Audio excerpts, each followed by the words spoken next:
Okay, hi guys. I'm answering some questions that some of you asked online, either privately or through Hangouts. If you haven't been talking to me that way, if you haven't been handing things in, you need to do that.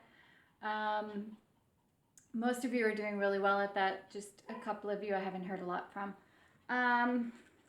So one of the questions that was asked was number 10 on the assignment. Obviously, I'm not going to do the assignment question, but I will do one like it. So it was one that had the fractions. This one won't be on the test tomorrow because this is out of a different section. But just to cover it so that I've answered the question, the one I'm going to do as an example is on page 310 and it's number 70. And it's 1 over 2x squared plus 3x plus 1 is equal to 2 over 2x plus 1 minus 1 over x plus 1. So very similar to number 10 on your assignment, just not that exact question. So for this, the very first thing I would do is I would look at factoring this denominator, and usually it will factor down into whatever the other two denominators are. So if I expand 2x plus 1 times x plus 1, would it give me that? Turns out, yes, it would. So I can actually replace this with 2x plus 1 times x plus 1. So now my next step is get rid of the fractions entirely. So that means I multiply the top by the common denominator. So I multiply by 2x plus 1 and x plus 1, which cancels, and I just have 1. On the other side, I multiply by 2x plus 1 and x plus 1.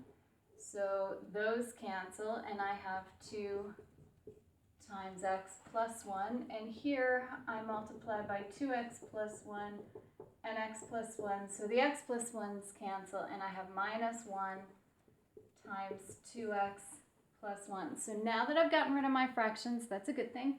Now that I've gotten rid of my fractions, I'm just going to solve this like I would any other algebra problem. So I'm going to have 1 is 2x plus 2 minus 2x minus 1.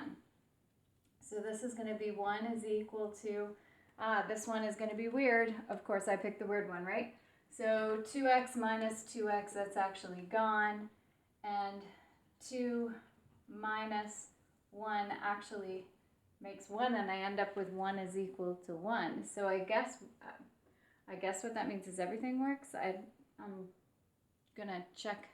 You can check the answer at the back of the book. But normally what would happen, so let me just pretend for a second, because maybe I made a mistake through here, not sure. Normally what would happen is, let's say you had 2x minus x there. You don't, but let's just pretend. You would have 2x take away x would be 1x, 2 minus 1 would be plus 1.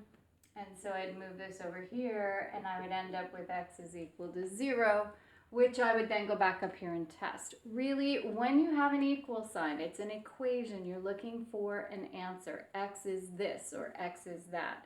Just remember to go and test it. So again, get rid of your denominator. Then, once your denominator is gone, just solve like you would for an algebra problem. So that is one like number 10 on your assignment. The other question I had was one of those long questions where it has both a radical and a fraction in it. So again, I'm just going to pick one, and I will likely pick the one that doesn't work. I always seem to do that. But just randomly, I'm on page 324.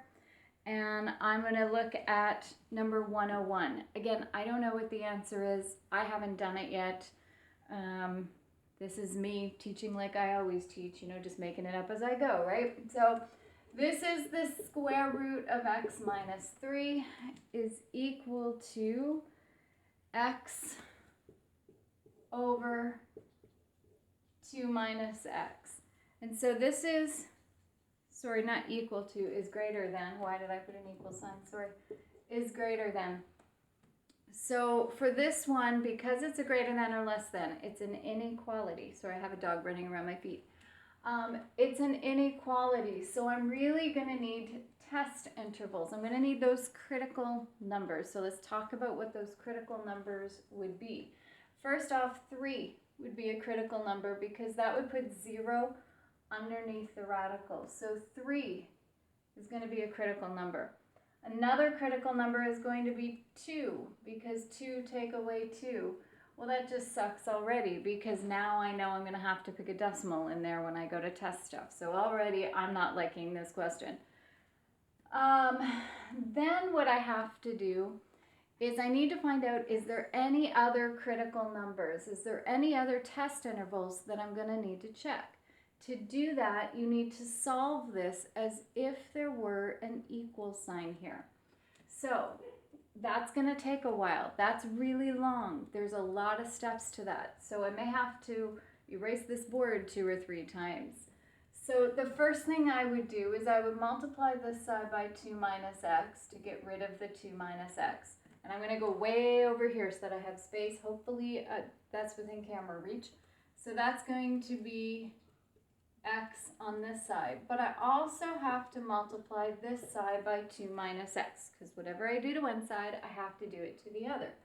So I have 2 minus x on this side, and the square root of x minus 3 on this side. Now I want to get rid of the radical, which means I have to square it. But again, if I square one thing, I have to square everything. So I have to square the 2 minus x bracket. I have to square the root x minus 3, and I have to square the x squared. So when I do that, remember 2 minus x squared, that's FOIL. It's not just 4 plus x squared. You have to do firsts, outsides, insides, and lasts. So that's going to be 4 minus 4x plus x squared. And then if I square the square root, all that happens is the square root gets canceled out. And then that's all equal to x squared. Now the yucky part, I have to expand this out. So I have to do x times 4, x times 4x, x times x squared, and then negative 3 times all of these. So again, that's going to get long. It shouldn't be hard, but you know, if you make a little mistake somewhere, and it's going to screw it up. So this is going to be 4x minus 4x squared plus x cubed minus 12 plus 12x minus 3x squared. And I would just bring this x squared over. Minus x squared is equal to 0. So I have everything over here. So now I'm going to try and clean this up. It's going to be x cubed negative 4x squared minus 3x squared, that's negative 7, minus another one, so that's minus 8x squared. So I did that, I did that, I did that. So 4x plus 12x is going to be plus 16x, and then minus 12 is equal to 0. So that's what I have there. Now the part that is even worse, we have to factor this.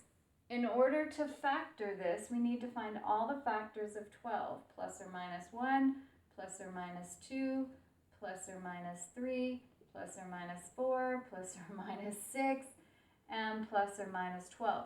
You're going to check each of these until you find one that gives you 0.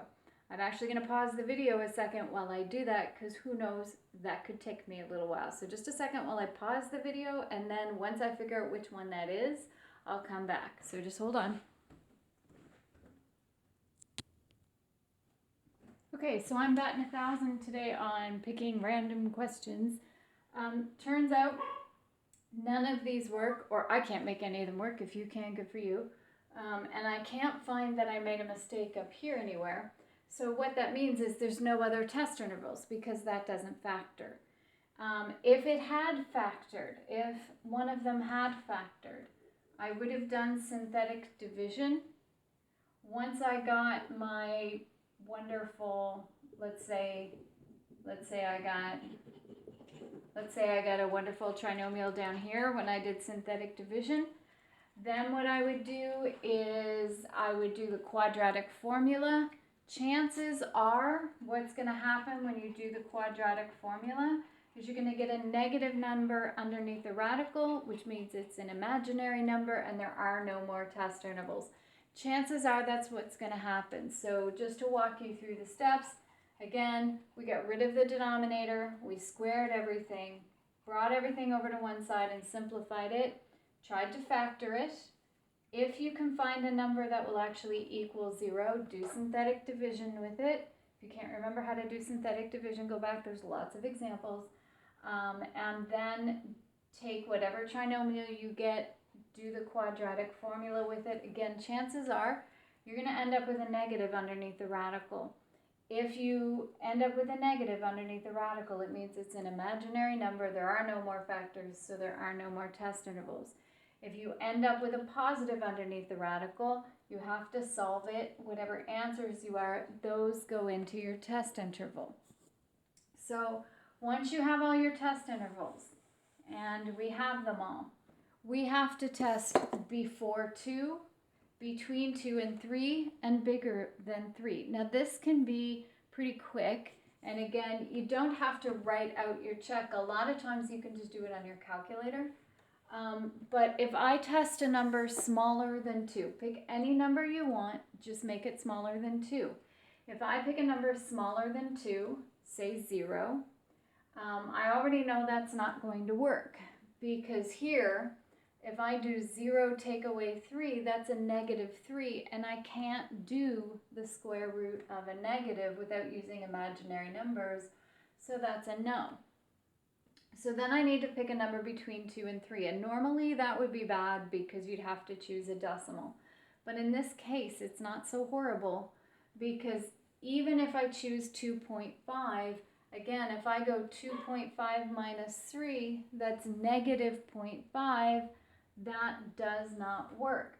So that doesn't work. So the only section I really have left to check is any number bigger than 3. If I pick a number bigger than 3 and it doesn't work, then my answer is no solution because none of the sections worked. So let's check 3, a number bigger than 3. Any number you want. Now again, I'm going to choose a number that's going to give me a nice answer underneath my radical. So I'm going to choose 4, because if I do 4, then I have the square root of 4 take away 3. Well, 4 take away 3 is 1, and the square root of 1 is 1. So that's easy. And if I put 4 into here, I'm going to have 4 over 2 take away 4. So I'm going to have 1 is bigger. Now 2 take away 4 is negative 2. 4 divided by negative 2 is negative 2. And so I have a statement that says 1 is bigger than negative 2, which I know is true. So that means anything above 3 works. Now the question is, do I put an open circle at 3? Do I include 3 as an answer, or do I not? To check that, put 3 into your question. The square root of 3 take away 3 is greater than 3 over 2 take away 3. So 3 take away 3 is 0, square root is 0. 2 take away 3 is negative 1. 3 divided by negative 1 is negative 3. 0 is bigger than negative 3, sure is. So I just put a circle there. Again, I'm satisfied if your answer is very clear on a number line, that's fine. Or you can make it a math statement and say x is greater than or equal to 3. That would also be an answer. And again, presented this way, I'm not fussy, I don't care. You're going to have your test. Your test is on only section 5.7 tomorrow. I'm going to upload it right around 9:45. So I will be online. I will have my Google Hangouts open. I will upload it.